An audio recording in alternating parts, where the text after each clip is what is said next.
네, 안녕하세요. 이원재입니다. 연초에 우리나라 주가가 계속 떨어지고 있는데 일본 주가는 계속 오르고 있어서요. 투자자분들 마음이 힘든 분들 많으실 것 같아요. 근데 일본에서도 특히 토요타 자동차가 앞장서고 있거든요. 연초부터 지금까지 토요타 주가가 한 15% 올랐어요. 굉장히 많이 올랐죠. 근데 특히 시가총액이 사상 최고라는 거예요. 시가총액 이게 왜 중요하냐면 일본 경제에서 시가총액 1위 기업이 최고였던 때가 1987년에 NTT거든요. 그때의 시가총액 기록을 거의 50년이 되도록 아직 못 깼는데 토요타가 넘어선 거예요. 그러니까 그 1987년 이후에 버블이 쫙 꺼지고 나서 다시 반세기 만에 대장주가 나타난 거죠. 그러니까 잃어버린 30년 이 얘기 우리 많이 했는데 일본 경제가 그것을 극복하고 다시 일어서는 거 아니냐, 이게 그 상징 아니냐, 이런 얘기를 사람들이 하기 시작하는 거죠. 토요타를 보니까 사실은 일본 경제 전략을 좀 다시 돌아봐야 되겠다는 생각이 들었습니다. 1980년대에 미국하고 플라자 합의하고 그리고 반도체 협정하고 하면서 굉장히 많이 경제가 위축되기 시작한 다음에 그 다음에 부동산 거품 꺼졌죠. 성장 동력 떨어졌죠. 수십 년 동안 저성장했고 주가도 오르지 않았어요. 그리고 고령화가 급속도로 진행이 돼서 지금 인구 10명 중에 이미 3명 이상이 고령자이고요. 노후 파산자가 속출한다는 얘기가 나왔고 젊은이들이 평생 동안 제대로 된 직장을 갖지 않고 후리타족으로 살아간다. 이게 사회 문제다. 이런 얘기 많이 나왔고요. 뭐 독거노인 얘기, 그리고 은둔 청년들 이야기, 일본에서 다 나왔습니다. 근데 이런 상황을 일본이랑 국가는 어떻게 버텼냐? 일단 제로금리 마이너스 금리로 돈을 풀었습니다. 그리고 정부가 나서서 재정으로 돈을 풀었습니다. 돈이 부족하면 국가가 빚을 냈습니다. 그래서 국가 부채가 GDP 대비 비율이 260%인데요. 이게 선진국 중에서 최고인 거는 물론이고요. 우리나라 국가부채 비율 높다고 요즘 비판 많이 하죠. 근데 일본은 우리나라 5배예요. 국가부채 때문에 나라 망한다 이런 얘기 아무리 해도 일본 정부는 그냥 꿋꿋하게 나라가 돈을 써서 그냥 살아간다 이러면서 버텼어요. 결과적으로 일본이 망하고 있다 이런 얘기 그렇게 나왔지만 국민들의 삶이 그렇게 흔들리지가 않았습니다. 그대로 쭉 살아간 거예요, 국민들은. 그러면서 처음엔 양적 완화하고 저금리로, 그리고 재정 지출을 늘리고, 그리고 나서 구조개혁까지 시도를 했죠. 2010년대 이후에 이제 아베 정권에서 시작을 한 건데요. 결과적으로 지금 토요타처럼 살아나는 대표 기업들이 나오게 된 게 아닌가 이런 생각을 하게 되죠. 사실 근데 우리나라가 지금 겪기 시작하는 일들이 일본이 20년 전, 30년 전에 겪기 시작한 일하고 거의 비슷합니다. 그래서 일본이 어떻게 해왔는지 잘 살펴봐야 된다 이런 생각을 해볼 수 있겠습니다. 특히 무엇보다도 지금 윤석열 대통령을 비롯해서 이번 정부에서 국가부채 때문에 나라 망한다 이런 얘기 많이 하잖아요. 사실 전문가들도 그런 얘기 많이 하고 그러면서 또 전 정권을 비판을 하고 그러는데 정말 그런가? 이거 정말 무작정 국가부채 때문에 나라 망한다고 믿어도 되는 건가? 하는 생각을 해볼 수 있어요. 왜냐하면 일본은 지난 30년을 국가부채로 잘 버텨갖고 지금 다시 일어서고 있는 것처럼 보이잖아요. 네, 그래서 무작정 이런 얘기하는 정치인들은 좀 거르고 봐야 된다. 이렇게 일단 정리를 하고요. 그나저나 그 토요타가 어떻게 해서 다시 성장했냐? 그 비결 하이브리드 차에 있다고 합니다. 무슨 얘기냐? 전기차가 지금 뜬다고 그러고 전기차 세계 1위인 테슬라가 뜬다고 하고 있었는데 토요타는 전기차에서 많이 뒤져 있어서 이제 토요타 시대 간 거 아니냐 하고 있었는데 하이브리드 차가 작년에 많이 팔려서 그 실적으로 주가가 이렇게 올랐다는 거예요. 그래서 사실 요즘 테슬라가 주가도 굉장히 고전 중이고 그리고 실적도 안 좋다는 얘기가 나오고 여러 가지 얘기가 나오잖아요. 그래서 이게 참 마침 테슬라가 어젯밤에 실적 발표하기도 했는데 그것도 굉장히 충격이라고 하는데 요거 좀 비교해서 얘기 좀 해봐야 될 것 같습니다. 그래서 오늘 특별히 강정수 박사님 요 뒷코너에 모셨거든요. 그래서 전기차 얘기, 테슬라 얘기, 하이브리드 차 얘기 요거 좀 할 테니까 끝까지 좀 지켜봐 주십시오. 그리고 이재용 삼성 회장 재판이 2월 5일 선고 공판이 다가왔습니다. 근데 삼성그룹의 불법 합병 사건이잖아요, 이게. 근데 최근에 또 공교롭게도 이건희 전 회장의 부인인 홍라희 씨, 그리고 따님인 이부진 씨, 이서연 씨, 이렇게 삼성과 세모녀가 2조 원어치 지분을 팔았습니다. 상속세 내겠다고 이야기했는데 지금 삼성 상속구도 지배구조에 어떤 일이 벌어지고 있는, 요거는 이정원 대표님하고 같이 바로 이야기 좀 나눠보도록 하겠습니다. 네, 1월 25일 목요일입니다. 이원재 끝내주는 경제 시작하겠습니다. 네, 미디어 앤 솔루션 시간인데요. 바로 이정원 대표님 모시도록 하겠습니다. 슬로우 뉴스 이정원 대표님이세요. 안녕하세요. 네, 안녕하십니까. 네, 매주 모셔서 익숙하시죠?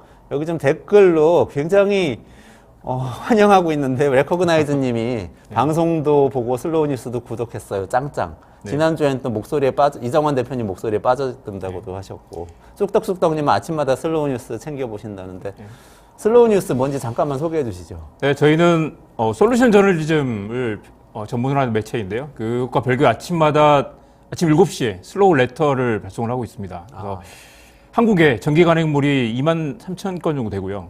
하루에 네이버에 들어온 뉴스가 6만 건이라고 합니다. 그래서 우리가 수많은 뉴스 중에 뉴스가 너무 많아서 진짜 중요한 뉴스가 뭔지 찾을 수 없는 그런 상황이 됩니다. 여러분들이 아마 오늘 이야기할 삼성그룹 후계 구도 이런 이슈를 찾아보려고 해도 검색을 하면 기사 검색 결과가 한 10만 건쯤 나오겠죠.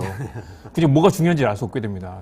그래서 이제 저희처럼 늘 정보를 찾는 사람들은 어떻게 이제 고급 정보, 무엇이 더 중요한가를 늘 이제 고민을 하는데요. 그중에 하나의 키워드가 하나가 이제 종이신문입니다. 종이신문에는 맥락과 이 기사 경중, 그다음에 신문이 미는 의제가 담겨 있기 때문에 그걸 이제 크로스해서 읽는 그런 이제 기법이 필요한데요.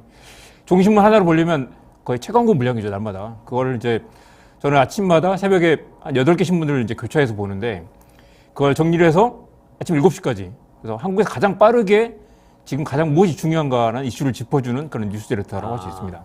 슬로우 레터인데 한국에서 가장 빠른 레터. 그러네요. 그렇죠. 네. 네. 여러분들 관심 많이 가져주세요. 네. 오늘 이야기 시작하겠습니다. 네. 삼성과 세모녀가 상속세 납부하려고 주식을 2조 원어치 네. 매각한다. 이런 기사가 있었고, 그리고 이재용 삼성 회장은 선고 공판을 앞두고 있다. 2월 5일입니다. 네, 2월 5일. 네. 두 가지가 지금 뭔가 이 가족에 큰 일이 벌어지는 거 아닌가 이런 생각을 하게 만들어요. 어떤 일이 벌어지고 있나요? 사실 이게 이재용 일가의 상속 문제라기보다는 한국 사회의 가장 거대한 그 논쟁이었고 아직도 끝을 보지 못한 그런 이 거대한 이슈죠. 그리고 이 다음 달 재판은 한국 사회 재벌개혁 논쟁의 중간 결산 같은 재판이라고 할 수 있습니다. 이 과거 또 이재용 회장이 구속될 때 보면 공교롭게도 주가가 올랐어요. 하루 떨어졌다가 바짝 오르기도 했고, 첫 번째 구속됐을 때는 주가가 한 달 뒤에 12%가 무려 올랐고요. 그리고 파기환송심에서 구속됐을 때도 잠깐 내렸다가 일주일 뒤에 오히려 회복을 했습니다. 그래서 이제 이게 보면 재벌 이 총수 일가의 영향이 굉장히 중요하기도 하지만 사실 이제 시스템이 어느 정도 안정돼 있다고 볼 수 있을 거고요. 다음 달 재판이 이제 검사가 5년을 때렸기 때문에 징역 5년을 때렸기 때문에 이게 사실은 사안의 무게에 비해서 5년이면 아주 크지 않다고도 볼 수 있거든요. 무겁지 않다고 볼 수 있는데 아마 지금 관측은 징역 3년에 집행유예 5년 이게 재벌들이 흔히 하는 3+5 공식이라고 하잖아요. 그래서 아마 집행유예로 풀려나올 가능성이 높다라는 관측도 높은데 사실 이게 또 지난번에 그 국정농단 사건 때 5년을 받았잖아요. 네네네. 그래서 실제로 징역을 받고 7개월 동안 복역을 하기도 했습니다. 물론 이제 가석방 나오긴 했지만 중요한 건 이게 그 두 사건이 연결돼 있다는 거죠. 한 건에서는 징역 5년을 받았고 다른 건은 지금 재판이 진행 중인데 뇌물을 주고 국민연금을 통해서 이 삼성물산 합병을 돕도록 했다는 거죠. 잠깐만요. 이게 이제 가물가물한데 국정농단 사건은 그 말 얘기죠? 네, 그러니까 말 포함해서 433억 원을 박근혜와 최순실에게 뇌물로 줬다는 게 인정이 됐고요. 뇌물로 준 이유가 국민연금을 동원해서 우리가 삼성물산과 제일모직 합병할 텐데 도와달라. 근데 이제 이게 국민연금에 손해를 끼치는데도 이재용을 위해서 도와줬다라는 게 이제 첫 번째 재판에 유죄가 났던 이유입니다. 근데 이번에 재판은 이게 이제 삼성물산 주주들에게 손해를 끼쳤다라는 불법 승계 재판인 거죠. 두 개 사건이 완전히 맞물리는 사건인데 여기서 유죄, 여기서 무죄가 날 수는 없는 거고요. 둘 다 유죄가 날 게 명확한데 다만 유죄지만 집행유예로 풀려나느냐, 풀리지 않느냐, 이게 좀 쟁점인 상황입니다. 그렇군요. 그 상속세 납부 때문에 그, 네, 그 그렇죠. 홍라희 씨하고 그 이부진 씨, 이서연 씨가 주식 네. 판 것, 네. 그거는 보니까 이게 네. 2조 원어치 이상을 팔았는데 상속세를 얼마나 내길래 지금 2조 원어치나 판 거예요? 무려 상속 재산이 19조 원인데 이게 이제 50 플러스 60까지 경영권이 60%라서 뭐 세금이 엄청 많죠. 아, 19조 원 중에서 네. 60%. 그래서 12조 원 가까이를 지금 상속세를 내야 되는 상황입니다. 그래서 그렇군요. 5년 동안 나눠서 내기를 했고 일부는 냈고요. 이제 5년 동안 나눠서 내는데 이재용 회장은 한 번도 주식을 팔지 않았고요. 지금 이제 홍라희 여사와 이부진 신라호텔 사장이죠. 그리고 이서연 삼성복지재단 이사장 이 세 사람이 모아서 이제 2조 원 정도를 지금 판 상황입니다. 그래서 이재용 회장도 총알을 마련해야 될 텐데 현금으로 뭐 마련할 거다라는 얘기도 있고 그리고 이제 기존에 있는 주식을 담보받아서 낼 거다라는 얘기도 있는데 지금 이제 이 세 모녀는 현금으로 주식을 팔아 현금으로 지금 낸 상황이라서 이 차이가 뭐냐라고 이제 관심이 쏠리고 있는 상황이죠. 지금 주식을 어떤 걸 얼마나 갖고 있는 거죠? 그러니까 홍라희 여사가 이제 6.7조 원 정도 받았고요. 네. 세 남매가 4.5조 원씩 받았네요. 그리고 지금 각각 세 이제 가족들의 지분을 보면 잠깐만요. 그러니까 삼성전자의 최대 주주가 삼성생명이고 삼성생명의 최대 주주가 이제 삼성물산인데 네네. 보면 이제 이재용 일가는 실제로 그 삼성전자 지분을 많이 갖고 있지 않습니다. 아, 그리고 이제 삼성생명이 삼성전자의 또 최대 주주고 삼성물산을 통해서 이제 수직적인 지배를 하는 그런 구조죠. 지금 그림을 보시다시피 이재용 일가는 삼성물산 지분이 많고 정작 삼성전자 지분은 5%가 채 안 되는 상황이죠. 네네. 그렇기 때문에 이제 이 구조에서 중요한 거는 그러니까 이번에 이제 홍라희 여사와 세 모녀가 삼성전자 지분을 팔았잖아요. 그래서 이제 어떻게 보면 삼성전자는 이들에게 현금 같은 거나 마찬가지고 가장 중요한 회사지만 더 중요한 건 삼성물산을 지배해야 삼성전자를 지배할 수 있는 상황인 거죠. 그리고 또 하나는 이 삼성생명이 이제 가장 그 재벌경 논쟁의 그 아킬레스건인데 삼성생명이 삼성전자 지분을 보유한 게 아니라 엄밀하게 말하면 삼성생명의 그 보험 계약자들, 보험 가입자들의 이 맡겨놓은 돈으로 삼성전자에 투자를 하고 있는 상황이죠. 네네. 그러니까 어떻게 보면 삼성생명의 돈도 아니고 삼성생명 보험 가입자들의 돈인데 그 지분이 있기 때문에 이재용 일가가 삼성생명을 통해서 삼성전자에 영향력을 행사할 수 있고 삼성전자 회장이고 인사를 행사한다거나 경영 전략을 총괄할 수 있는 위치에 있는 것입니다. 그 삼성생명 문제가 굉장히 큰 이슈가 됐었잖아요. 또 정권 그렇죠? 때마다 지금도 그것에 대한 그렇습니다. 얘기가 있었고 그래서 삼성생명의 최대 주주가 삼성물산이라는 말씀이시잖아요. 그렇죠. 그러면은 지금 그 이재용 회장 일가가 가지고 있는 지분은 이제 핵심적으로는 삼성물산을 지배를 하려고 하는 거고 삼성물산을 통해서 삼성생명을 지배하는데 삼성생명은 보험 계약자들의 돈을 많이 가지고 있고 그 돈으로 다른 계열사들을 지배하고 이렇게 되는 거죠. 재벌개혁 논쟁에서 핵심은 소유하는 것만큼만 지배를 해라. 너는 왜 이거밖에 안 가지고 있는데 이렇게 많이 지배를 하느냐가 핵심이었다면 지금 삼성생명과 삼성전자의 그 연결고리는 삼성생명의 그 지분이 삼성생명 것도 아니고 그 대주주인 삼성물산 것도 아닌데 이건희 회장 일가가 그동안 영향력을 해왔다는 거죠. 이걸 이제 끊는 게 또 하나의 뭐 포인트일 거고요. 그렇군요. 지금 지분을 19조 원어치 갖고 있었다고 하니까 굉장히 많이 상속받은 것 같은 느낌이 들지만 삼성전자의 기업 규모나 이런 것과 비교하면은 비교가 안 되는 거죠. 5% 정도밖에 안 되는 상황이고요. 그리고 여기서 중요한 포인트는 이 삼성물산이라는 게 과거 젤모직 합병을 했고요. 그리고 젤모직 이전에 에버랜드였습니다. 그러니까 이제 그 본체는 에버랜드인데 에버랜드 지분을 갖고 있었던 이 세 모녀가 이 세 남매가 이걸 젤모직 합치고 다시 삼성물산과 합쳐가지고 삼성물산이 이제 그 지주회사 같은 역할을 하게 되는 거죠. 그러니까 이분들은 원래 그러니까 삼성 에버랜드를 중심으로 이제 기업 그룹 전체를 지배했었는데 이 살을 불려가지고 이렇게 좀 더 모양을 좋게 만든 상황이라고 할 수 있습니다. 그러면은 그 지금 국회에 보험업법 개정안이 올라가 있잖아요. 그렇죠. 그 얘기 좀 해보면 좋을 것 같아요. 그러니까 그게 지금 만약에 그게 통과가 되면은 이 구조가 지금 좀 무너질 수도 있는 그런 상황인 것 같은데. 그러니까 이게 수십 년을 이어온 그 논쟁인데 만약에 은행이 고객들 돈을 받아가지고 예를 들면 어느 암흑의 기업에 투자를 해가지고 그 기업에 영향력을 행사한다면 문제가 되겠죠. 그렇죠. 그리고 그래서 이제 금산분리하는 건 금융과 산업을 철저히 분리해야 된다. 고객들 돈 가지고 이 주인 행사를 해서 안 된다라는 거잖아요. 사실 그게 은행이 그렇다면 보험도 마찬가지인 게 보험과 이제 이 투자 회사의 연결고리를 끊어야 된다는 거죠. 근데 이제 삼성생명은 그렇게 아무튼 수십 년 전에 35년 전에 투자한 이건희 회장 일가가 투자한 삼성생명의 이 영향력이 지금 삼성그룹의 지배구조의 핵심인 거죠. 그래서 이걸 만약에 끊으면 사실상 삼성그룹이 해체되는 거나 마찬가지가 됩니다. 만약에 삼성생명 지분이 지금 얼마였죠? 가지고 있는데 그걸 만약에 19%네요. 네. 삼성물산이 삼성생명 19%, 그다음에 삼성전자가 얼마였죠? 갖고 있는데 이걸 만약에 끊으면 만약에 이제 투기자분들이 네. 이재용 회장 물러나라고 해서 이재용 회장을 쫓아낼 수도 있는 그런 상황이 올 수도 있습니다. 지금 보험업법 개정안이 그걸 끊는 법안인가요? 예, 끊으면 이게 내용이 어떻게 되나요? 끊으면 일정 지분 이상을 영향력을 의결권 행사하지 못하도록 제한을 하는 거죠.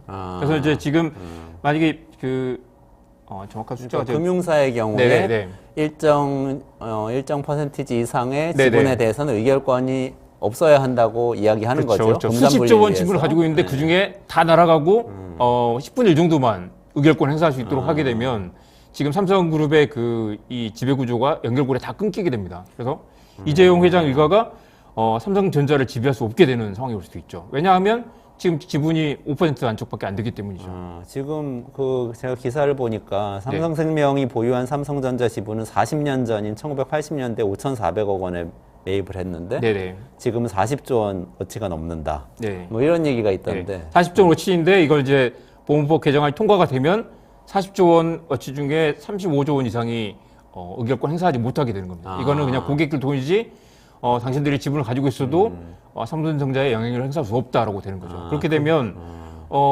지금은 삼성생명 지분이 우호 지분으로 그리고 이재용 일가의 경영권을 보호하는 장치가 되는데 그러니까 실제로 주총에 가서 투표를 할 수 있으니까요. 그런데 만약에 투표를 할 수 없게 되면 다른 주주들이 5% 이상을 모아가지고 이재용 물러나라 해서 내보낼 수도 있는 상황이 되는 거죠. 그럼 좀 정리를 해보자면 이재용 회장 일가는 지금 상속세를 납부해야 되니까 지분을 좀 정리하는 삼성전자 중심으로 정리를 하면서 현금을 마련해서 세금을 납부하면서 현재 구조를 지키려고 하는 거고 근데 지금 보험업법 개정안은 지금 현재 구조를 해체하려고 하는 거고 이런 구도가 되는 건가요? 또 하나 포인트는 그런 게 있죠. 지금 이번에 홍나희 여사와 세 모녀가 삼성전자 지분을 팔았단 말이죠. 삼성생명 지분을 근데 이건 회장이 돌아가시면서 삼성생명 지분을 홍나희 여사한테는 물려주지 않았어요. 왜냐하면 거기서 얻을 수 있는 포인트는 뭐냐면 홍나희 여사도 어차피 상속을 하지 않겠습니까? 그러면 이 세 남매 이재용 회장을 보면 세 남매에게는 삼성전자도 당연히 중요하지만 삼성생명 지분이 굉장히 중요한 거죠. 삼성생명을 들고 있어야 삼성전자를 지배할 수 있으니까요. 그래서 이번에도 보면 삼성생명 지분을 들고 있으면서 삼성전자를 팔았죠. 현금을 내고 설령 두 개를 중에 뭔가를 팔아야 한다면 삼성생명을 쥐고 있는 게 삼성생명을 지배하는 데 도움이 된다고 보는 거죠. 그리고 더 올라가면 삼성물산, 삼성생명을 통해서 삼성전자를 지배한다. 현금을 총알을 마련하려면 삼성전자를 팔더라도 삼성생명은 그대로 가져갈 거다라는 전략을 읽을 수 있습니다. 근데 그대로 가져간다고 하더라도 이 보험업법 개정안 계류되어 있는 법안이 만약에 통과된다면 그렇습니다. 해체되는 그게 와르르 무너지는 이게 사실은 노무현 정권 때부터 재벌개혁 논쟁이 나올 때마다 계속해서 이제 첨예하게 나오는 이슈인데 사실 지금 이제 20대 국회, 21대 국회 끝나가잖아요. 그리고 민주당에서 발의를 했는데 논의하다가 민주당이 다수당인데도 밀어붙이지 않았어요. 정치권에서도 이걸 굉장히 부담스러워하거나 물론 이제 직간접적으로 삼성이 어떤 형태로 영향을 미쳤을 거다라는 의혹이 많이 있죠. 많이 있지만 이걸 건드리지 못한 거죠.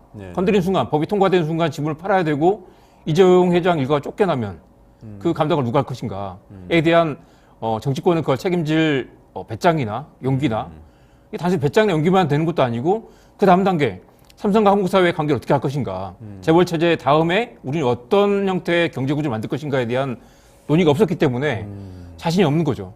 윤석열 대통령도 자신이 없을 거고 민주당도 그걸 밀어붙일 만한 배짱이나 전략이 없는 상황인 것 같습니다. 근데 이게 거슬러 올라가서 생각을 해보면은 그러니까 처음에는 본인들이 가지고 있던 자기 자본으로 창업을 했겠죠. 그래서 네. 쭉 기업을 운영하다 돈을 많이 벌었어요. 그래서 뭐 그 돈으로 다시 지분을 사기도 하는데 네. 기업이 워낙 빨리 성장하고 네. 상장을 해서 또 글로벌 기업이 돼가지고 네. 글로벌 투자자들이 막 들어오다 보니까 지분이 계속 희석되잖아요. 희석되죠. 계속 뭐 그 자금을 확충해야 되고 기업 입장에서는 그럼 희석되는데 그 예전에 우리 그 기억을 더듬어 보면은 이렇게 희석되면 나중에 삼성 일가가 또 상속까지 하고 이렇게 되면 네. 분리가 돼야 될 거다. 그럼 네. 전자는 전자대로 생명은 생명대로 해서 금융은 금융기업으로 이렇게 쭉 가고 네. 전자는 따로 글로벌 기업으로 가고 이렇게 돼야 될 거라는 얘기도 많이 있었어요. 그러니까 지금 사실 삼성도 뭐 CJ가 떨어져 나갔고 신세계가 떨어져 나갔고 그렇죠. 그러는 것처럼 이제 어느 정도 계열 분리를 해야 될 텐데 삼성전자는 그 자체로 지금 너무 규모가 커서 사실 분리 자체가 쉽지 않은 상황이고 물론 삼성전자를 뭐 이제 분할하는 방안들도 논의가 됐었죠. 그렇지만 이제 또 보면 삼성의 성장하는 방식이 사실 이제 우리가 순환 출자가 문제라고 그랬죠. 뭐 A기업이 B기업에 투자하고 B기업이 C기업에 갔다가 다시 A기업에 투자하는 그런 구조가 문제라고 했었지만 사실 그게 한국 경제의 성장 방정식이기도 했습니다. 그리고 어떤 기업이 반도체에 투자를 해야 되는데 엄청난 초기 자금이 필요할 거 아니에요.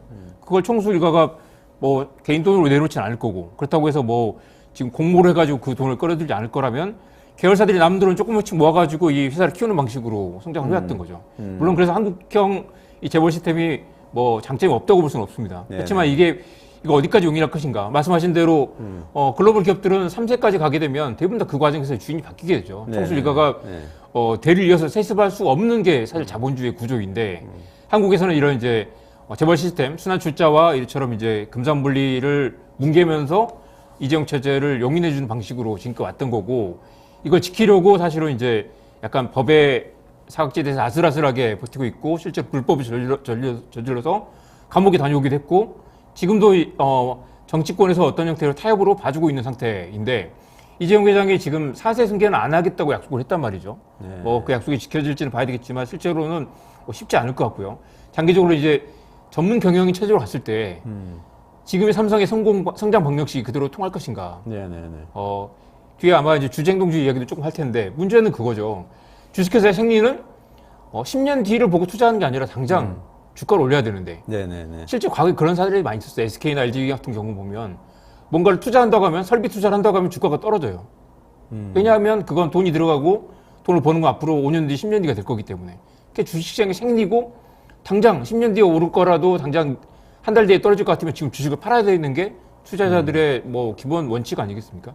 그런데 그것과 이 재벌체제의 성장 방정식은 다르다는 거죠. 네. 반도체가 될 것 같으면 10년 뒤, 30년 뒤를 보고 투자를 해야 되는데 그게 재벌이 성장했던 방식이죠. 근데 지금 주식시장의 논리는 그렇지 않고 그게 이제 우리 오래된 재벌개혁 논쟁에서 이 장하준 교수와 이 사촌 형인 그 장하성 교수의 그 논쟁이 있었던 것처럼 네.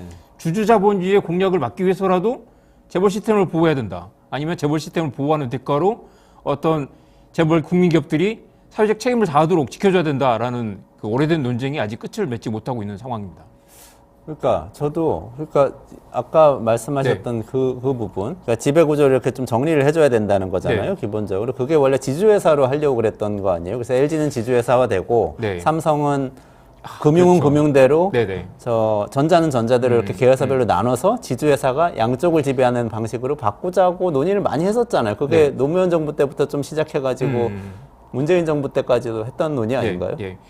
LG는 했죠. 그리고 그 전환 과정에서 우리 지난주에 또 SBS 이야기도 태영 이야기도 했지만 지주회사 전환 과정에서 좀 합리적이지 못하게 총수가 이익을 몰아주는 방식으로 이제 잘못 지주회사 전환이 됐다라는 논쟁도 많이 있었지만 LG는 했지만 삼성은 할 수가 없는 게 그게 너무 큰 거예요. 삼성이 너무 빠르게 성장했고 총수 일가가 지분을 확보하지 못했죠. 그래서 이걸 어떤 식으로든 그 금산분리라든가 순환투자를 끊고 나면 총수 일가가 경영권 행사할 수 없는 상태. 네네네. 물론 총수 아까 이야기했던 것처럼 총수가 감옥에 가도 주가가 오르니까요. 네네네. 총수가 빠져도 전문 경영 체제로 가서 얼마든지 성공할 수도 있겠지만 이게 또 흔히 우리가 애플과 삼성을 또 비교를 하잖아요. 애플은 뭐 세계 최고의 IT 기업이지만 삼성의 성장 방식과 좀 다른 것 같습니다. 삼성은 굉장히 장기 성장 투자를 했었고 애플은 또 보면 이 스티브 잡스가 죽은 이후로 또 배당과 자사주 매입 등으로 엄청나게 그 주주 가치에 투자를 많이 하죠. 물론 그것 때문에 네. 주가도 오르고 여전히 성공하는 기업이지만 사실 애플이 장기 투자를 얼마나 하고 있는가. 사실 그런 면에서 이제 삼성은 장기적으로 여전히 반도체 또 바이오 산업에 투자를 많이 하고 있죠. 당장 돈이 안 되더라도 멀리 보고 투자를 하는 그 배경에는 총수 일가에 내 기업이니까. 네. 그리고 총수가 하겠다고 하면 가는 그런 문화가 물론 다행히 성공을 했지만 물론 삼성 자동차는 실패했죠. 그런 것처럼 리스크는 있지만 한국형 성장 모델이라는 그 이중적인 측면이 있는 것 같습니다. 쉽게 얘기해서 네. 오너 경영 대 주주 중심 경영 네. 이렇게 나눠서 네. 얘기를 한다면 어느 쪽으로 가야 돼요? 그러면 지금 보니까 지금 양쪽 다 조금 왔다 갔다 하는 것 같네요. 우리나라 기업들 뭐 그렇습니다. 예, 주주 행동주의 같은 경우는 지금 무조건 주주 중심으로 경영을 해라 이렇게 들어오는 거고, 그렇죠. 예. 예, 그거를 재벌 쪽에선 지금 경계를 하고 있는데 또 반대편에서는 그러니까 이제 가족들끼리 다 해먹는 거 아니냐 이런 생각을 갖고 있는 한국 것 사회가 이 논쟁을 하다가 지금 멈춰 있는 상태인 거죠. 아까 보면 국민연금이 삼성물산 합병에 찬성을 했다고 하잖아요. 예를 들면 주주 행동주의라면 국민연금이 행동을 해서 이거는 주주들에게 도움이 안 된다. 대한민국 국민연금 그 가입자들에게 마이너스가 되기 때문에 우리는 반대한다고 했어야 맞는 거죠. 또 요즘은 이제 연기금의 스튜어드십 코드라는 말 많이 하잖아요. 네. 연기금이 나서가지고 사회 이루는 방향으로 지속 가능성이 도움이 되는 방향으로 의결권 행사하자라는 거 이제 어떻게 보면 사회적 책임 차원에서의 이제 주주 행동주의가 될 거고 지금 이제 삼성물산 합병을 반대했던 또 엘리어 펀드라고 있어요. 거기 이제 엘리어 매니지먼트가 한국 정부를 상대로 소송을 걸어가지고 지금 한국 정부가 몇천억을 물어주게 생긴 상황이잖아요. 그거 같은 경우는 이제 주주 가치에 도움이 되지 않는다. 실제로는 그게 회사에 도움이 되는 방향도 있겠지만 어떻게 보면 주주 가치와 주주들의 장기적인 이익과 회사의 장기적인 성장성이 서로 충돌하는 경우가 많기 때문에 주주 행동주의가 반드시 옳다고도 볼 수 있기 어려운 그런 측면도 있습니다. 그러니까요. 어떻게 보면 그러니까 캠브리지대 장하준 교수는 굉장히 유명한 분이시잖아요. 그런데 어쨌든 오너 경영의 장점을 많이 얘기하시면서 모험적인 투자 같은 건 하게 하고 그렇죠. 그리고 기부도 많이 하고 사회적 네. 책임 많이 지게 하자. 이렇게 고용도 많이 하고 이렇게 네. 얘기하고 장하성 교수는 지난 정부에서 정책실장도 하셨는데 주중대사도 하시고 네. 그랬는데 이분은 그게 무슨 소리냐. 주주 행동주의 같은 이런 방식으로 주주들이 견제를 해야 된다. 그렇죠. 뭐 배당도 많이 해야 되고. 주주 이런 가치를 얘기하잖아요. 극대화하는 게 장기적으로 기업 성장에 좋다라는 이야기 하신 분들이 있었고요. 저는 이제 장하준 교수를 제가 2003년에 한참 인터뷰하고 제가 그때 이제 스웨덴 모델, 네. 스웨덴 발렌버리 모델처럼 재벌 기업을 목을 조여서 약점을 잡고 이거 국민주의에 기여하는 그런 모델을 사회적 대타협을 해보자. 네네. 스웨덴은 그걸 했거든요. 그래서 이제 그걸 한국도 이런 걸 해보자라는 기사도 많이 쓰고 했는데 사실은 지나서 보니 스웨덴도 이렇게 뭐 박수치고 아름답게 합의하는 그런 게 아니라 처절한 투쟁과 이 서로 갈등과 그다음에 치고받고 싸우면서 이 겨우겨우 그 합의를 만들어낸 거죠. 한국 사회는 근데 아직 제대로 싸워보지도 않고 어떤 사회적 합의를 하면 좋지 않을까라고 했지만 실제로 합의는 되지 않았고 삼성이 너무 커서 건드릴 수 없는 상태에서 한국 사회에 이걸 방안이 코끼리라고 하죠. 엘리펀트 인 더 룸이라고 하죠. 너무 거대한 이슈가 있기 때문에 이걸 건드리지 못하고 외면하고 있는 상황.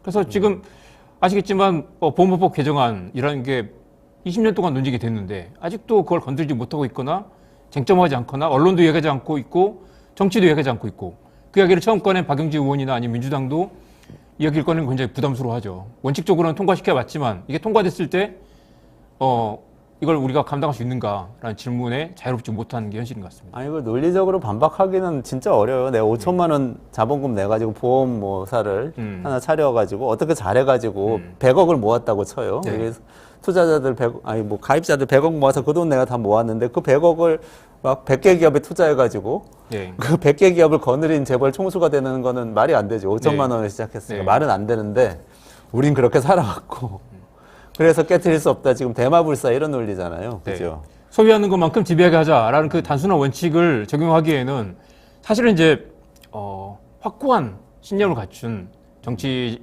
지도자와 그다음에 사회적 논쟁을 거쳐서 우리 사회는 어떤 걸 원한다라는 결정을 내리고 그 과정에서 어떤 시행착오를 줄여나가면서 가면 되겠죠. 근데 지금은 논의가 멈춰버린 상태. 왜냐하면 너무 불편하니까. 그리고 자신이 없으니까 외면하고 있는 상태인 것 같습니다. 사실은 일본이 그런 조금 불투명한 듯한 지배구조의 끝판왕 같은 거거든요. 거기 네. 오너도 아니고 네. 그냥 경영자들과 이 은행들이 이렇게 맞습니다. 모여가지고 의사결정하면서 그냥 쭉 기업을 끌고 오는데 최근에 한 10년, 20년 동안 주주행동주의가 들어가서 막 뒤흔들어 놨는데 네. 저는 그게 좀 효과가 또 있었던 것 같기도 해요. 최근에 주가도 오르고 뭐 그런 거 그러게요. 보면. 사실 그게 정말 딜레마인 것 같습니다. 사실 이제 장하준 교수 이야기했지만 주주행동주의가 얼마나 기업의 장기 성장성을 잠식하는가. 번 돈을 공장을 짓고 일자리를 창출하는데 투자하지 않고 이걸 다 주주를 빼내가 버리면 기업이 껍데기만 남는다라는 실제 그런 이제 뭐 벌처펀드 사례도 있었고 론스타가 대표적이죠. 그렇지만 또 한편으로 보면 주주행동주의가 갖는 이 시장의 건강한 어떤 균형이라든가 그다음에 이 총수 일가의 어떤 이제 이 전횡을 막는 그런 안전장치가 될 수 있겠죠. 그래서 사실은 뭐 우리가 진보 진영에서 또 옛날 참여연대 중심의 소액주주 운동에서 재벌을 악으로 규정하고 주주자본주의가 뭐 대안인 것처럼 이야기했을 때도 있었지만 사실 그 중간에 답이 있다고 생각합니다. 네. 뭐 재벌 개혁 당연히 해야 되고 보험업법 개정을 통과시켜야 되지만 사실 이 논의 과정에서 뭐 흑백으로 나눌 수 있는 문제는 아니고 한국 사회는 어떤 성장 모델을 할 것인가, 앞으로 어떤 기업 그리고 어떤 일자리 그리고 어떤 한국 사회가 어떤 경제 정의를 어떻게 구축할 것인가에 대한 논의들이 늦었지만 멈춰진 논의들을 다시 가동시켜야 한다고 생각합니다. 무엇보다도 그러니까 논의가 멈췄다는 게 문제네요. 그렇죠. 그러니까 떡볶이나 먹으면서 이렇게 이 화기애애하는 그렇죠. 분위기를 연출하던 시간에 떡볶이를 먹었기 때문에 아마 다음 달 1심 재판에서 둘이 직접적인 영향을 미치지 않겠지만 아마 집행유예로 풀려날 가능성이 크지 않을까. 그렇다면 이 무너진 이 원칙을 어떻게 세울 것인가라는 걱정이 벌써부터 됩니다. 네, 좋습니다. 오늘 여기까지 해야 될 것 네네. 같아요. 이정환 대표님 고맙습니다. 네. 수고하셨습니다.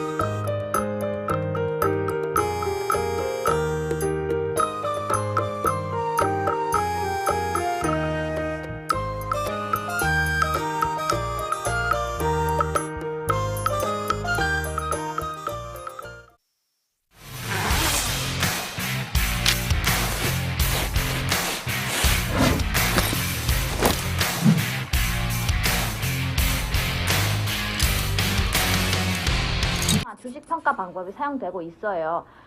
다 들어봤죠, 이거? 이건 기본이잖아. 이거 모르는 사람 있어? 자, PAR. PAR 뭐야? 따는 거. 그치. 그게 주당 시장.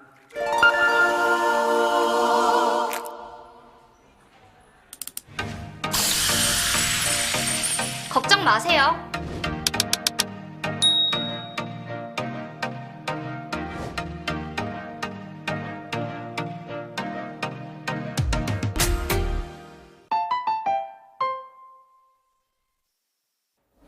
테슬라 때문에 요새 큰일 났네요. 뭐 실적도 안 좋다고 그러고 주가도 떨어지고. 그래서 테슬라 박사님 모셨습니다. 강정수 더코어 총괄 에디터님. 안녕하세요. 안녕하세요. 어서 오세요.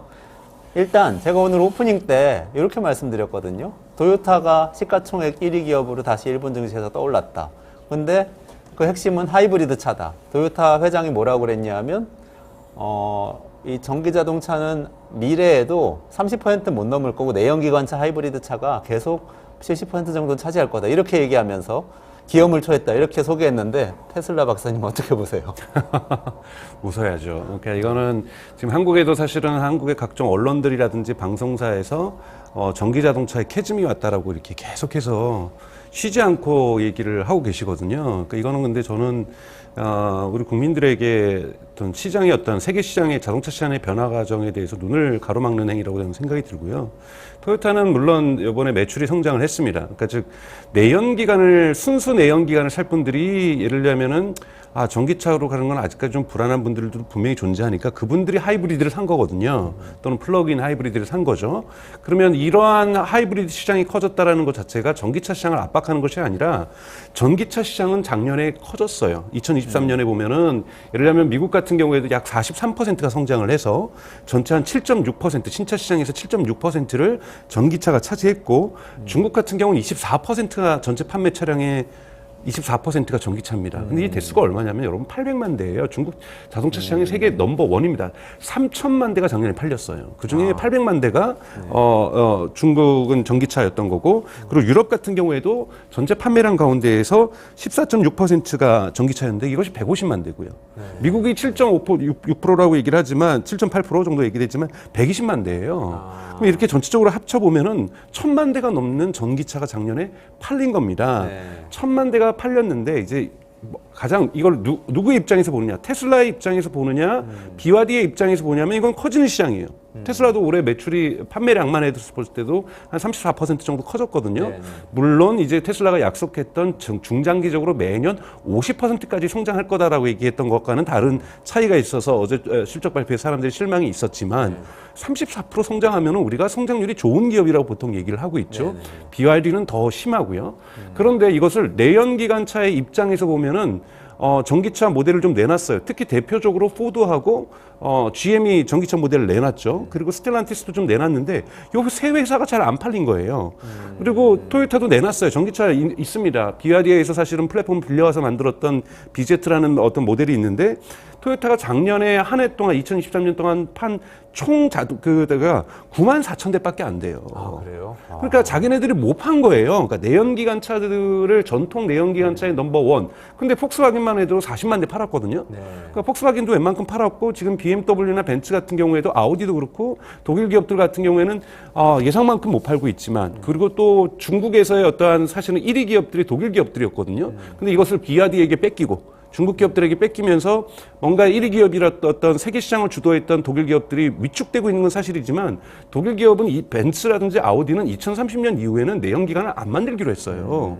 그럼 이건 어떻게 해석을 해야 되고 스텔란티스 같은 경우에서도 지금 미국의 크라이슬러 같은 부분에서는 주춤하고 있지만 이탈리아에서 피아트라든지 그다음에 프랑스에서의 시트로엥이라든지 이런 모델에는 15,000달러짜리 전기차를 내놓으면서 많이 팔고 있거든요. 그러니까 우리가 관점을 볼 때 그리고 현대기아차도 보십시오. 현대차, 기아차 작년 2023년 EV 시장으로 볼 때는 두 회사를 합칠 경우에는 미국에서 테슬라 다음으로 전기차를 많이 팔았어요. 그래요? 네, 2위 기업입니다. 그러니까 전기 차량에서.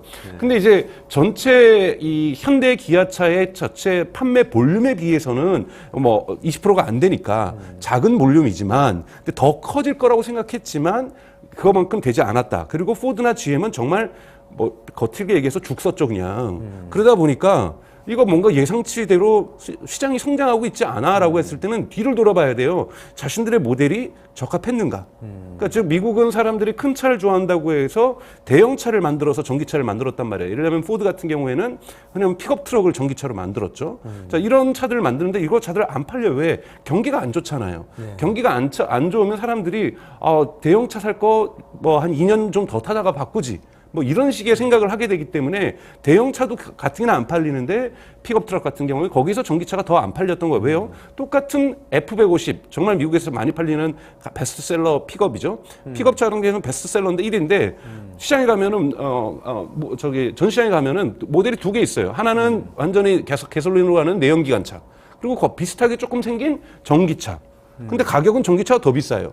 그럼 사람들이 뭐 색다른 모델이고 예를 들면은 생각해보세요. 미국에서 소나타라든지 그랜저라든지 이런 차들이 만약에 현대차가 전기차로 나갔으면 안 팔렸을 거예요. 그러나 아이오닉 5라든지 EV6라든지 새로운 모델을 가지고 가면서 가격도 저렴하게 하면서 팔려 나갔던 거거든요. 그렇기 때문에 시장을 보게 되면 예상치만큼 성장을 하지 않았지만 꽤 빠른 속도로 성장을 하고 있고 그리고 여기에서 세계 자동차 시장을 결정짓고 있는 중국 시장과 유럽 시장과 미국 시장은 거의 티핑 포인트까지 이제 블룸버그는 이것을 티핑 포인트를 지났다고 보고 있어요. 뭐에 대한 티핑 포인트? 그러니까 전기차에서 내연기관으로 가는 이런 전환의 티핑 포인트가 뭡니까? 산 꼭대기잖아요.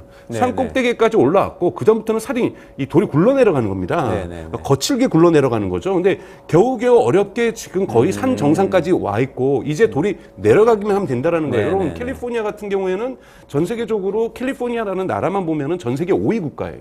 근데 2030 2035년부터 내연기관 금지잖아요. 네. 그러면 토요타는 캘리포니아에서 사실은 가장 많이 차를 팔았었어요. 코롤라라고 하는 차를 맞아요. 팔았었고, 네. 그리고 그 다음에 지금 프리어스라는 하이브리드 엄청 팔고 있는데, 토요타가 눈물을 흘렸던 것이 그 캘리포니아 법이 통과될 때 하이브리드를 껴주길 바랬던 거죠. 아.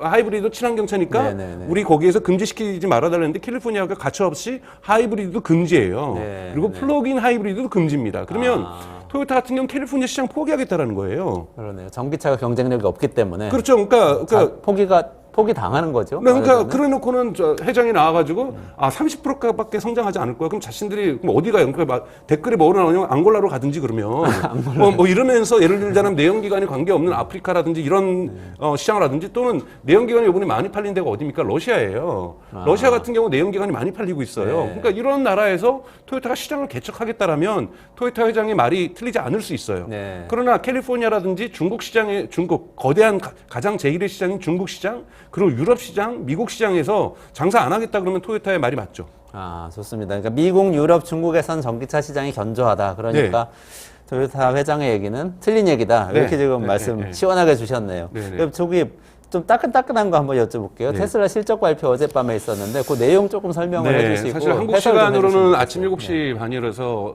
아침 7시였죠. 그래서 한국 진짜 시간에 발표를 따끈따끈하네. 실점을 했는데 가장 이제 우선은 재앙적인 뉴스는 없었다. 그러니까 사람들의 기대가 이제 가장 많이 이제 궁금했던 것이 이제 영업이익률이 어떻게 될 것인가. 그랬더니 뭐 8% 정도가 나왔어요. 근데 이것이 이제 3, 4분기보다는 뭐 7.2%였으니까 아주 조금 상승하긴 했지만 작년 대비 비했을 때 2022년, 그러니까 작년에 재작년 2022년 대비해서는 무려 49%나 떨어진 거거든요. 그러니까 대단히 큰 폭으로 떨어진 거죠. 네네. 두 자릿수에서 한 자릿수로 떨어진 거니까요. 원래 12% 정도 13%까지 13%? 갔었다가 네네네. 8%로 떨어진 거죠. 네. 그래서 이런 부분에서는 실망스러운 부분이 있는데 이게 다 시장에서 예상이 됐던 겁니다. 네. 그래서 사실은 주가가 뭐 어제 밤에 새벽에 이 실적 발표가 진행되면서 이제 미국 같은 경우에는 그러니까 주식 시장이 장을 마감해도 거래를 할 수가 있잖아요. 네. 그래서 무려 195달러까지 떨어졌었어요. 네. 그러면서 실적 발표가 이어지면서 다시 좀 뭐 210달러까지 좀 회복하는 뭐 이런 모습을 보이고 있는데요. 우선은 이제 가장 첫 질문은 이 마진율이 바닥이냐? 그러니까 2024년을 기대하면서 워낙 네. 주식시장 주가라는 건 뭡니까? 미래를 보는 거지 과거는 히스토리거든요. 역사는 되돌아보지 않습니다. 이거에 의해서 주가가 형성되는 것이 아니라 항상 미래를 보고서 주가가 결정되는 거기 때문에 테슬라 주주들이 가장 궁금해하는 것이 이게 바닥이냐라는 거예요. 그러니까 즉 바닥을 쳤느냐 했을 때 지금 나오고 있는 얘기들은 뭐냐면 2024년도 우리가 장담할 수 없다. 왜? 경제가 좋아져서 이자율이 떨어지지 않는 이상 그리고 중국의 BID가 저렇게 치고 올라오는데 우리는 가격을 할인을 계속 유지할 수밖에 없다라는 것이 지금 테슬라의 입장인 거고 그렇다면은 그런 거잖아요. 그러니까 즉 생산비를 물론 하나당 다 생산하는 비용을 절감시키고 있지만 판매가가 계속해서 큰 폭으로 떨어지면 마진율은 우리가 판매가 가격 빼기 이 비용을 우리가 그러니까 단순화해서는 뭐 매출 총이익이라고 볼 수 있지만 마진이라고 본다라면 마진이 떨어질 수밖에 없는 이런 구조를 시장이 가지고 있다라는 거예요. 그리고 비아디도 없다란 몰라도 비아디가 있고 그리고 경제 상황에서 이자율이 이렇게 높은 상황이 아직은 지속되고 있는 상황에서 이윤율은 떨어질 수도 있기 때문에 아직 이것이 바닥이 아니라는 부분에서 테슬라의 주가 부분에 있어서 사람들이 걱정을 하는 거고요.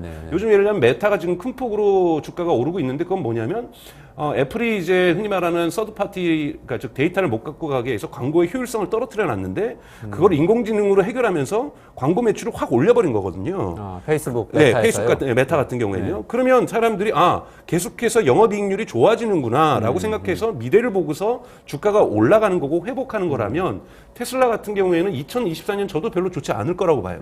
이건 테슬라도 얘기를 하고 있는 거예요. 그러니까 즉 첫 번째가 마진율이 바닥을 쳤는가 해서 바닥 가까이는 갔지만 더 내려갈 수 있거나 올라가도 큰 폭으로 올라가지는 않을 거다. 두 번째 질문은 이제 판매량입니다. 2024년에 판매량이 어떻게 될 것인가 했을 때 이거는 일론 머스크가 아니라 테슬라가 공식적으로 얘기를 한 거는 2024년은 2023년 대비 얘기해서 약 몇 프로가 큰 폭으로 상승하지 않을 거다. 그건 뭐냐면 지금 2024년 한 180만 대를 팔았으니까 뭐 110만 대나 120만 대 정도에서 멈출 거라는 거죠. 그 이유를 뭐라고 얘기를 하냐면 모델 3하고 모델 그러니까 Y 같은 경우는 이제 페이스리프트가 나왔고 신차가 나왔죠. 모델 3는 이미 판매가 되고 있고 모델 Y도 이제 신차에 제작이 들어갔습니다. 그러면 이 신차 제작이 있어서 그러니까 시장의 성장은 주도해 가겠지만 텍사스 공장이나 베를린 공장 같은 경우는 잠깐 쉬어야 된다라는 거예요. 왜 쉬어야 되냐? 여기에 이제 넥스트 베이클이라고 하는 일명 모델 2가 만들어질 거기 때문에 모델 2 라인을 갖다가 하려고 하면은 세팅 조정을 해줘야 된다라는 거죠. 이런 부분에서 2024년은 본격적인 성장으로 갈 수 있는 과도기이기 때문에 판매량이 이렇게 높지 않을 거라고 얘기한 것이 이제 두 번째 포인트인 거고 이 부분도 이제 투자자들 입장에서는 2024년 그렇게 밝지 않겠구나. 주가도 흔히 말하는 개걸음이라고 하죠. 옆걸음하는 거. 올라가거나 내려가는다기보다는 개걸음하겠구나. 이러한 판단이 든 거고 이제 세 번째 가장 큰 질문은 차세대 차량은 언제 나올 거냐? 근데 이거는 사실은 주가 발표하기 전날인, 그러니까 한국 시간으로 24일 날 로이터가 여기서 특종을 발표를 했어요. 로이터에서 이제 특종을 발표했는데 로이터도 정말 대단하다고 보는 것이 이 테슬라에게 물건을 공급하는, 그러니까 부품을 공급하는 하청업체들을 갖다가 열 몇 개를 다 조사해서 그 문서를 확인까지 하고 사진까지 찍어가지고 취재 열심히 했네. 네, 진짜 취재 전 세계적으로 취재를 했더라고요. 그러니까 테슬라가 차세대 물품 공급을 받기로 그들하고 이게 협상하는 그 문서들을 로이터가 입수를 한 겁니다. 그러면 이제 모델 2가 만들어진다는 건데, 근데 거기 뭐라고 적혀 있냐면은 2025년 6월부터 생산할 거니까 그 전까지 그 물건 공급할 수 있느냐. 그러니까 차세대 모델은 2025년 6월에 나온다라는 거죠. 근데 이것이 생산량이 얼마냐면 부품을 얼마만큼 공급하냐면 일주일에 10,000대씩 생산할 거기 때문에 2025년에만 이걸 50만 대 생산을 하겠다고 얘기를 한 거예요. 그럼 본격적으로 이제 50만 대가 생산되고 그 다음에는 늘어나겠죠. 그러니까 2025년에 저는 테슬라 주가로만 본다라면 촉매제는 뭐냐면 이 차세대 이 차량에 있다라고 보고 있어요. 왜냐하면 이 차세대 차량이 나와야 중국에서 지금 거침없이 치고 올라오는 비아디와의 경쟁력에 있어서 꺾을 수가 있고요.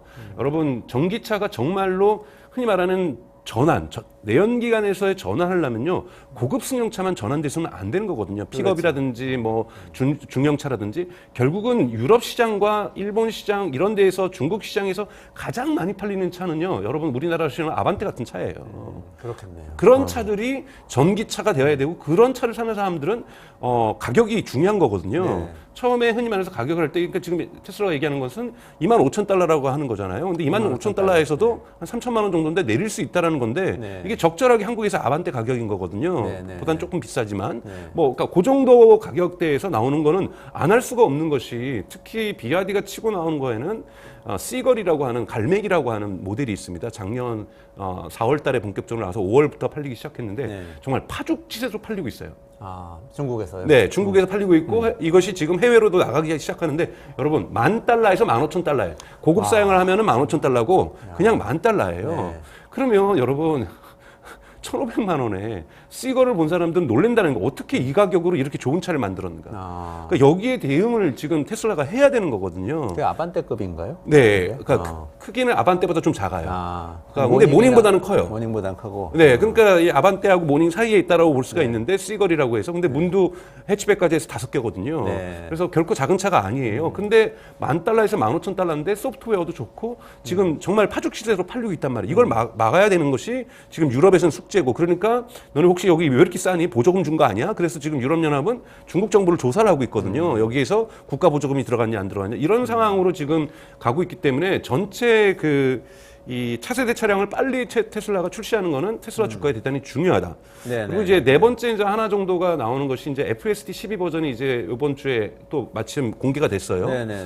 12 버전은 제가 한번 말씀드렸던 것처럼 종단간 엔드-투-엔드 AI로 만들어서 11 버전보다 훨씬 더 진화된 자율주행의 어떤 능력들을 보여주고 있는데, 미국에서 일부 소비자들에게 제한적으로 우선은 베타를 풀었습니다. 그러니까 이 부분의 반응들이 어떻게 나타나는가? 이 부분이 이제 이번 2024년에서는 조금 더 좋아지겠죠. 그래서 또는 옵티머스 버전 2를 갖다가 버전 3로 만들어내면서 실제로 이 로버트를 갖다가 양산 체계에 대한 시기가 2027년이라든지 2018년이라든지 시점을 알려준다고 해도 주가에는 긍정적 영향을 좀 미칠 거라고 봐요. 근데 전체로 봤을 때는 2024년은 정말 우리가 보통 불이냐 배어냐 이런 식으로 황소냐 곰이냐 이런 거 따진다라면 그 중간 어정쩡한 쯤에 계속해서 머무르는 것이 2024년이고 2025년부터 이제 본격화될 것이다라고 보고 있습니다. 그 아까 BYD 말씀도 하셨지만 테슬라도 중국에서 좀 차량 가격 내리고 그랬다는 얘기 지난번에 한번 네. 주셨는데 그런 가격을 낮추면 또 거기에 대한 반응이 있을까요? 있어요. 판매량이요? 이번 네. 제가 그 데이터를 안 가져왔는데요. 네. 이번 그러니까 테슬라의 중국에서의 판매량은 여러분 테슬라는 여러분 자동차 보험도 같이 팝니다. 네. 그리고 네. 미국 같은 근데 그 보험을 미국하고 중국에서만 하거든요. 네, 네, 네. 그럼 보험 가입자 수가 통계청에 등록이 돼요. 그렇게 했을 때 지금 테슬라가 지금 1월 달로 봤을 때는 작년 대비 30% 정도 더 많은 성장을 판매를 하고 있어요. 아, 그래서 가격 할인 효과가 분명하게 존재하고 있다. 네. 왜냐하면 그래서 우선은 지금 테슬라는 마진율보다는 볼륨을 지금 준비하려고 하는 것이 왜 그러냐면 이번에 4, 4분기에 남은 그 유동성 자금 언제든지 현금화할 수 있는 자본이 291억 달러예요. 네. 이것이 3분기 대비 11% 성장을 한 건데요. 여러분 291억 달러 정도면 이건 어마어마한 돈입니다. 그러니까 즉 계속해서 도조 슈퍼컴퓨터에 투자할 수 있고 멕시코 기가팩토리 공장을 짓는다든지 텍사스라든지 너바다라든지 벨린 공장을 확대한다든지 즉 우리가 계속해서 사업을 키워나갈 수 있는 큰 돈이 있다라는 거거든요. 네네네. 이런 부분에서 291억 달러를 현금성 자산으로 현금성 자산. 네, 갖고 있다는 거는 40조 원 가까이 되네요. 네, 그렇죠. 근데 여러분 토요타하고 폭스바겐이 빚이 얼마일까요? 1,000억 달러예요. 아. 그러니까 토요타는 성장을 하고 있지만 네네네. 여기에는 추가 투자를 할 수 있는 하이브리드에서 EV로 넘어가기 위한 추가 투자할 수 있는 막대한 자금력이 안 갖고 있다라는 건데 네네. 테슬라 같은 경우에는 이런 현금성 유동성 자산이 291억 달러가 있다라는 거는 2024년에도 2025년의 성장, 2026년의 성장을 위한 기초 투자를 갖다가 계속해서 할 수 있다라는 부분이고 또 하나 제가 재밌게 봤던 게 있어요. 이 우리가 이제 운영 비용이라고 해서 operating expenses라고 해가지고 운영 비용이 있는데 이게 4, 4분기 때 보니까 4억 달러에서 3, 4분기 때 24억 달러였는데 23억 달러로 줄었어요. 근데 보통 여러분 성장하는 기업은 운영 비용이 커집니다. 왜냐하면 마케팅을 엄청나게 하거든요. 네네네. 그래서 우리가 성장을 위해서 비용을 쓴다 그래요. 네네네. 네? 비용을 쓰기 때문에 보통 매출이 그러니까 자동차가 판매가 늘어나면은 비용들이 왜냐하면 이 운영 비용 중에서 11억 달러는 R&D 비용이었어요. 네네. 그러니까 나머지 비용들이 그냥 진짜 운영 비용이었던 거고. 그러니까 그렇다면 테슬라 같은 경우에 성장을 함에 있어서 건강하게 성장하고 있다고 저는 보고 있어요. 왜냐하면 마케팅 비용을 사실은 작년에 일론 머스크가 광고도 할게 네. 하도 이제 광고를 안 하니까 미디어와의 관계가 안 좋다라는 거예요. 그래서 전 세계적으로 광고를 할게 해가지고 사람들이 큰 기대를 했는데 뭘 했냐면 구글 광고를 한 거예요. 검색 광고. 그래서 사람들이 겨우 그 돈 쓰냐 너네. 신문사 방송사 광고할 줄 알았더니 신문사하고 방송사에서 광고해서 뭔가 좀 미디어하고 관계해서 왜냐하면 특히 독일 같은 경우에는 미디어하고 관계가 테슬라가 대단히 안 좋습니다. 왜냐하면 독일은 자동차의 국가잖아요. 네. 근데 이제 독일 기업들을 이렇게 하려다 보니까 좀 애국주의 마케팅이 좀 있거든요. 네. 미디어에도. 네. 그래서 테슬라가 뭔가 조금이라도 결함이 나면은 거의 뉴스 1면에서 보도하고 네. 첫 번째 꼭지로 보도하고 독일 자동차들 잘한다 이런 얘기들을 많이 하고 있거든요. 이런데 미디어 관계 개선하려면 물론 광고한다고 해서 관계가 변하는 이렇게 저널리즘을 제가 평가절하하는 건 아니지만 네. 그래도 윤활유 정도는 좀 필요하지 않느냐라는 것들이 테슬라 주주들의 하신 거 아니고 진실인 것 같아요. 저는. 예, 주주들의 좀 바람인 거죠. 그런 부분에서 마케팅 비용이 크지 않은 부분에서도 이렇게 성장하고 있다는 것은 괜찮은 어떠한 건강한 부분이라고 볼 수가 있습니다. 괜찮은 사인이다. 네. 아까 그 말씀하셨던 FSD 새로 나온 거 있잖아요. 네. 그 지난번에 나오셨을 때 네, 그 네. 크리스마스 때 직원들한테 좀 네, 사용할 수 있게 해주고 그다음에 아까 말씀하셨던 일부 사용자들 일부 사용자들한테 풀었다는데 네. 그건 반응이 어때요? 지금 유튜브에는 벌써 이제 여러분들 유튜브에서 테슬라 FSD 검색해 보시면 벌써 영어긴 하지만 어마어마한 사용 후기들이 올라오고 있는데 사람들이 네. 지금 대단히 놀라워하고 있고 전문가들도 되게 놀라워하고 있어요. 네. 그럼 제가 그때 한번 말씀드렸던 것처럼 사람이 규칙을 정하고 인공지능의 도움을 받는 것이 아니라 이 규칙마저도 인공지능이 만드는. 네, 네. 그러다 보니까 초반에는 실수가 있을 수 있지만 모든 이러한 비디오들을 차량에서 촬영하고 있는 6개의 카메라에서 촬영하고 있는 이 모든 비디오들이 그러니까 이 학습에 쓰이고 있는 거죠. 이걸 위해서 슈퍼컴퓨터인 도조를 만든 거거든요. 그러니까 이런 부분들이 궁합이 맞아 떨어지면서 도조의 퍼포먼스가 이제 계속해서 올해 이제 증가하고 있고 올해 2025년 2024년 10월 정도에 도저 컴퓨터가 완성이 되거든요. 네. 그때까지 도저 컴퓨터가 계속 업그레이드 되는 상황이니까 요 정도까지 가게 된다라면 올해 말 정도가 들어간다라면 정말 베타 딱지를 충분히 뗄 수 있는 그래서 다들 얘기하는 것이 2025년이 테슬라가 본격적으로 성장할 수 있는 해라고 지금 보는 것도 올해 그러한 주행 테스트를 통해서 도저 FSD가 좀 시장에서 신뢰를 쌓고 2025년부터 베타 딱지를 뗀다든지 또는 이것이 유럽이나 지금 중국 같은 경우에서 테스트를 하고 있거든요. 네네. 그래서 이런 부분에서 시장에서 풀린다든지 왜냐하면 FSD는 매달 99달러를 사용자가 내야 돼요. 네. 그럼 이것도 하나의 서비스 비용인 거잖아요. 우리가 물건을 팔아서 돈을 벌지만 매달 사람들이 물건을 쓰는 사람이 돈을 낸다. 이것처럼 좋은 비즈니스는 없는 거죠. 그렇죠. 근데 지금 거기에 이제 테슬라는 중국하고 미국에서 보험을 얹었고 네. 이제 FSD를 지금 미국에만 얹었는데 그걸 중국 시장과 유럽 시장에 얹을 수 있다라면 또는 보험업이 유럽 시장에 진출할 수 있다라면은 대단히 서비스 부분에서의 매출 성장력도 있는 거고 또 테슬라가 갖고 있는 거는 이번에도 증명됐던 건 에너지 저장소예요. 네. 메가팩이라고 하는데요. 제가 한번 말씀을 안 드렸었나요? 네네네. 안 하신 것 같은데. 메가팩 사업이 일론 머스크가 뭐라고 얘기를 했냐면은 나중엔 자동차보다도 돈 더 많이 벌어다 줄 거다. 아, 그래요? 네, 이게 왜냐하면 뭡니까? 메가팩이라는 게 뭐냐면 우리가 대형 태양광 발전소, 대형 풍력 발전소 옆에는 반드시 에너지 저장 장치가 있어야 됩니다. 네네네. 왜냐하면 풍력이나 태양광의 가장 큰 단점이 뭐냐면 예를 들면은 일조량이 좋을 때는 많이 생산하고 밤에는 생산을 못 하는 거고 바람이 많이 불면 생산을 하는 거고 바람이 적게 불면 생산을 못 하잖아요. 네네네. 근데 전기라는 것은 그리드에 들어갈 때 균일하게 들어가는 게 되게 중요하거든요. 네네네. 그래야 이것들을 갖다가 전국적으로 일정하게 계획을 가지고 확산시킬 수가 있거든요. 그러다 보니까 생산 많을 때는 저장을 합니다. 네네. 그렇죠. ESS하고 뭐 배터리 네. 붐하고 관련 있는 거 아니에요? 그렇죠. 메가팩도 그래서 그런 건가요? 메가팩이 어마어마한 배터리 저장, 배터리로 구성된 자동차 배터리로 들어가서 저장하고 있는 거고 네네네. 이 사업이 예를 들자면 지금 이번 4, 4분기에 나온 것은 자동차 매출의 10분의 1을 기록했어요. 근데 자동차 매출이 워낙 180만 대를 팔았잖아요. 네네네. 근데 이 10분의 1을 기록했는데 여기에서 마진율이 22%예요. 근데 이것이 2022년에 마이너스 사업이었거든요. 2023년부터 본격적으로 커지고 있습니다. 왜냐하면 예를 들면 요 한 메가팩 한 덩어리에 보통 이제 오스트레일리아나 벨기에 이런 거 할 때는 뭐 30개, 40개가 들어가거든요. 하나당 원래 1 밀리언 달러였는데 지금 2밀리언 달러로 올랐어요. 워낙 그리고 2024년까지는 다 솔드아웃 됐고요. 매진됐고요. 그런데 예를 들면 애플만 해도 28개 샀습니다. 애플도 이제 태양광 발전소를 가지고 있으니까 네네네. 애플만 해도 25개 되고 지금 근데 미국이라든지 여러분 잘 아시겠지만 물론 이제 트럼프 정부가 만약에 들어선다면 좀 달라질 수 있겠지만 지금 바이든 정부는 엄청나게 IRA 그 인플레이션 감축법에 의해서 이런 태양광이라든지 이 풍력에도 투자를 많이 하고 있잖아요. 여기에서 시장 넘버 1이에요. 압도적인.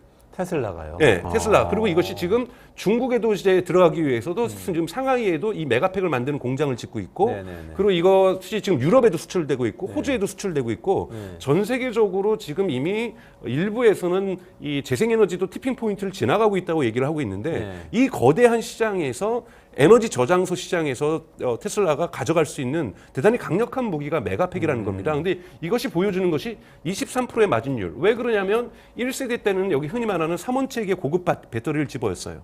그런데 테슬라가 메가팩 2세대부터는 LFP 배터리를 집어입고 있거든요. LFP 배터리는 훨씬 더 저렴합니다. 저렴한데 이 메가팩의 가격은 거의 2배 가까이 올랐다라는 거죠. 마진율이 좋을 수밖에 없는 거죠. 그래서 지금 너바다 공장하고 지금 텍사스에 있는 공장에서 텍사스에 있는 저기 캘리포니아에 있는 공장이죠. 캘리포니아에 있는 조그만 도시죠. 거기에서 있는 메가팩 공장을 계속해서 확장하고 있고 중국에다도 지금 상하이에다가 메가팩 공장을 짓는 이건 메가팩토리라고 합니다. 자동차를 만드는 걸 기가팩토리라고 하고 2개의 지금 메가팩토리를 운영하면서 확장을 하고 있다는 부분에서 시장 가능성도 분명히 존재하고 있다고 해요. 근데 이 부분을 월가의 이러한 이 기관 투자자들은 평가를 안 합니다. 자동차 회사로 평가해야지 자꾸 왜 에너지 회사로 평가하느냐. 그러다 보니까 이 실적을 보진 않아요. 근데 저는 이거 대단히 중요하게 보고 있고 일론 머스크도 여러 번 강조했지만 자기는 어차피 회사의 목표가 이러한 지속 가능한 사회로의 전환 이 부분에 있는 거기 때문에 자동차가 한 축이면 그 다음에 에너지 저장소, 그 다음에 자율주행, 그 다음에 로봇이라고 얘기를 하고 있거든요. 그래서 한 축으로 명확하게 에너지 산업을 들고 있어요. 그래서 이 에너지 산업의 성장도 눈여겨볼 필요 있는데 여전히 실적이 이번에도 대단히 좋았다라는 것. 물론 10분의 1밖에 안 되지만. 네. 마지막으로 간단하게 요거 하나만 여쭤볼게요. 메가팩하고 관련이 있는데 저는 기후위기가 문제가 심각해지고 솔루션 찾을수록 태양광 늘어날 테니까 메가팩 사업은 잘 되겠네요. 그런 생각이 들면서도 또 최근에 뉴스 나온 게 기후위기가 한파도 가져오잖아요. 네. 그 온난화도 가져오지만 네. 한파 때문에 전기차들이 다 주저앉았다는 뉴스가 계속 나오더라고요. 그렇죠. 근데 그건 어떻게 보세요? 그러니까, 간단하게 좀 설명해 주세요. 그러니까 근데 노르웨이가 여러분 얼마나 추운 나라입니까? 제일 춥죠. 네, 노르웨이에서 신차에서 전기차 보급률이 85%예요. 아, 그래요? 네. 노르웨이가 전 세계에서 가장 앞서가고 있습니다. 배터리가 괜찮나? 근데 노르웨이에 있는 우리나라의 자동차 수리 고장 장고장 통계에 의하면 2023년 15%가 전기차예요. 아. 자, 전기차 극한에서 문제가 될 수 있어요. 근데 노르웨이는 충전소가 어마어마하게 많습니다. 네. 가정에서 충전하는 사람이 90%예요. 전기차 소유 85%가 신차 중에 전기차로 팔리는데 가정에서 90%를 충전하니까 쉽게 충전할 때는 그러니까 충전망이 중요하다는 거예요. 자, 그럼 우리는 왜 극한에서 내연기관차, 전통적인 내연기관차의 사고율을 안 보냐라는 거예요. 내연기관도 시동 안 걸릴 때 많습니다. 그러니까 전기차가 문제가 없다라는 것이 아니라 전기차의 문제만 보니 전체 자동차 시장을 비교하면서 봐야 되는데 네. 형평성을 좀 가질 필요가 있다. 그리고 노르웨이에서 보면은 이것을 극복하는 방법은 있더라. 뭐냐? 충전소를 무진장 많이 지으면 된다. 네. 그렇군요. 충전소 인프라가 많지 않기 때문에 생긴 문제다. 이렇게 그렇죠. 보시는 것 같아요. 네. 마지막으로 그럼 이건 좀 여쭤봐야 될 것 같은데 테슬라 주가가 많이 떨어진 상태라서 네. 주가는 어떻게 될까? 저는 이런 고민을 많이 하시는 것 2024년에 같아요. 그러니까 더 이상 떨어지지 그러니까 제가 뭐 단기간 주가를 전망할 수 있는 사람은 아니지만, 네. 그러니까 플럭투에이션, 그러니까 이 변동폭은 있으면서 항상 내려갈 때도 있고 올라갈 때도 있지만은 당연하게 우상향할 거라고 보고 있어요. 저는 한 $300까지는 충분히 갈 거라고 보거든요. 근데 네. 테슬라 주주들이 이제 고점에 들어오신 분들은 $400 수준에서 들어오셨거든요.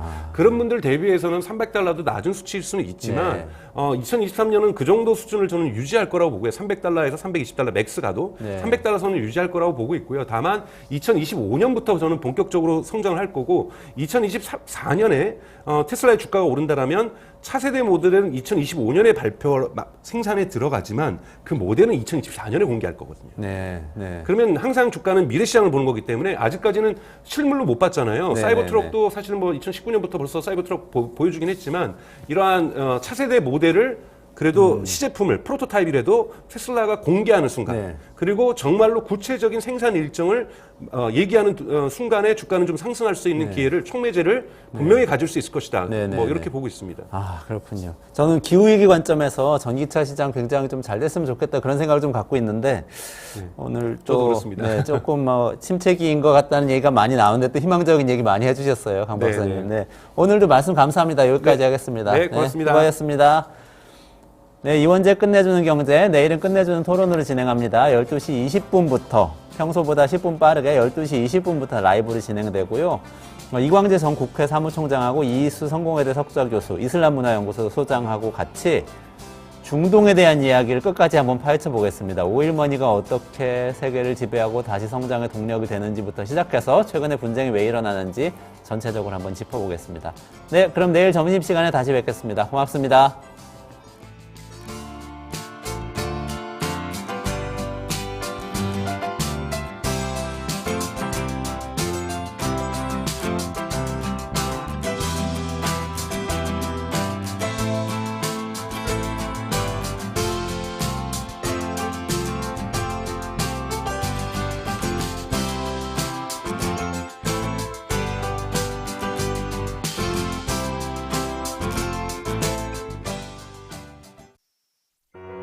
우리아이 재단에서 뜻을 함께할 정기 후원자분들을 기다립니다.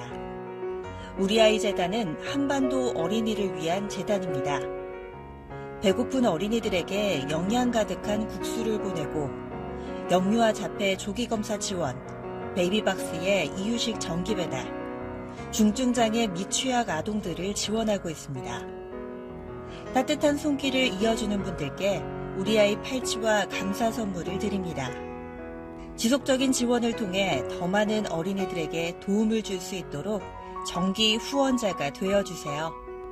후원 문의 02-2128-3344, 2128-3344